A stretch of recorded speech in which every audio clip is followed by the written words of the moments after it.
প্রত্যেকটা গ্রামকে আমি বৈকুণ্ঠ বানিয়ে দেবো, প্রত্যেকটা ব্যক্তির হৃদয়কে আমি বৈকুণ্ঠ বানাবো। কি করে? না প্রভু, তোমার চর্চা শুনিয়ে, তোমার চর্চা শুনে।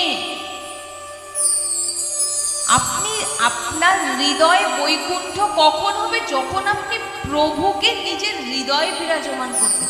কোথায় বৈকুণ্ঠ আপনি জানেন? বলছেন আমি একটা গ্রামকে বৈকুণ্ঠ বানাবো। কি করে? না ভগবানের চর্চা শুনিয়ে। যেখানে ভগবানের চর্চা নেই, বলছেন